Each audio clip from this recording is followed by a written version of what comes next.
এই সিদ্ধান্তের ফলে বিশাল আকারের দুর্নীতি কমবে, রাজস্ব ব্যবস্থার দক্ষতা বাড়বে, স্বার্থের দ্বন্দ্ব কমবে এবং রাজস্ব আহরণের আওতা সম্প্রসারিত হবে।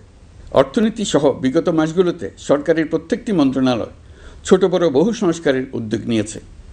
মোট 54টি মন্ত্রণালয়ে 1000-এরও উপরে সংস্কার ও উন্নয়ন সংক্রান্ত পদক্ষেপ নেওয়া হয়েছে।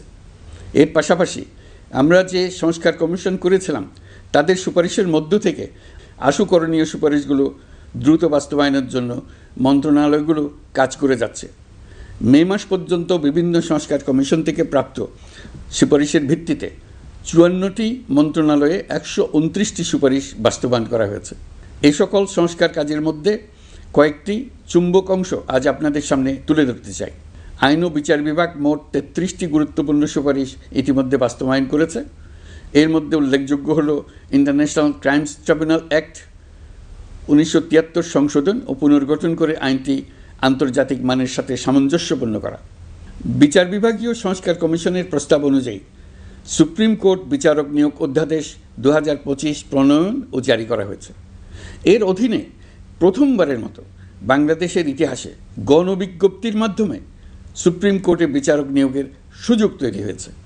দেওয়ানি কার্যবিধির সংশোধন করা হয়েছে, যার ফলে এখন বাদীকে আর দিনের পর দিন সশরীরে আদালতে যেতে হবে না।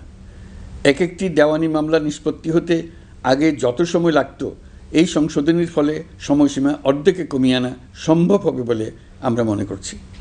দেশের 1000-এর বেশি অবকাঠামো এবং প্রতিষ্ঠানের নাম পলাতক প্রধানমন্ত্রীর বাবা, মা, ভাই, বোন, আত্মীয় স্বজনের নামে প্রতিষ্ঠিত করা হয়েছিল।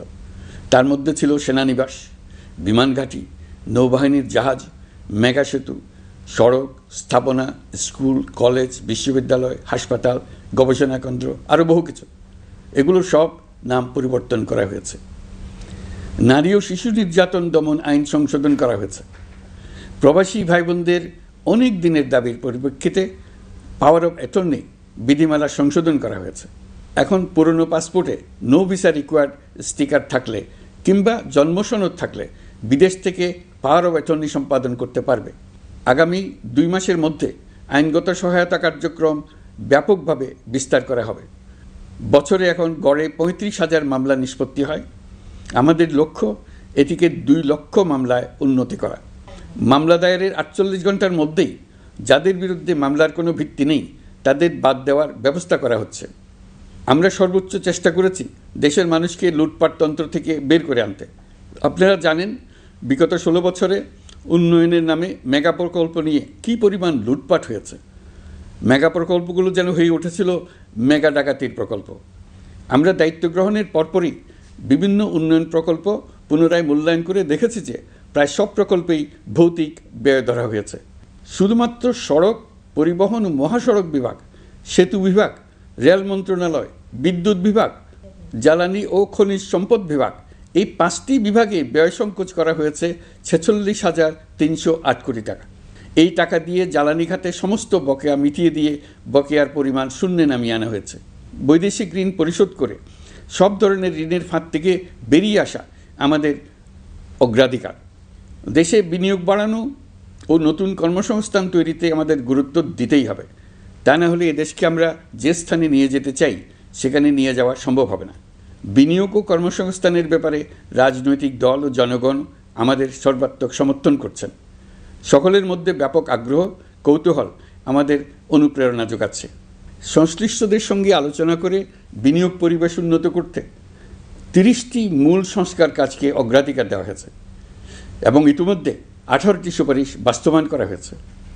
বিনিয়োগ বান্ধব পরিবেশ গড়ে তুলতে এবং দেশি বিদেশি শিল্প প্রতিষ্ঠানের মধ্যে সংযোগ সৃষ্টি করতে আমরা সর্বোচ্চ চেষ্টা করে যাচ্ছি। গত অক্টোবর হতে মার্চ পর্যন্ত নেট বিদেশি বিনিয়োগ এসছে মোট 756 মিলিয়ন মার্কিন ডলার, অর্থাৎ প্রায় 9,247 কোটি টাকা। বাংলাদেশ ইনভেস্টমেন্ট সামিট 2025-এ নির্দিষ্ট খাতভিত্তিক সেশনের মাধ্যমে ব্যবসায়ী চেম্বার, ব্যাংক ও বেসরকারি খাতের অন্যান্য অংশীদারদের মধ্যে আলোচনা হয়েছে। ইনভেস্টমেন্ট সামিটে বিদেশি বিনিয়োগকারীরা ও রাজনৈতিক দলগুলোর মধ্যেও আলোচনার জন্য আলাদা ব্যবস্থা রাখা হয়েছিল, যাতে করে পরবর্তীতে যে দলই ক্ষমতায় আসুক না কেন তারা যেন বিনিয়োগ বান্ধব বাংলাদেশ গড়তে নিজেদের প্রতিশ্রুতির কথা জানাতে পারেন।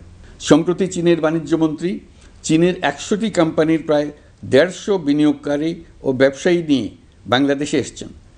আমরা আশা করছি খুব দ্রুতই বড় আকারের বিদেশি বিনিয়োগ দেখতে পাব।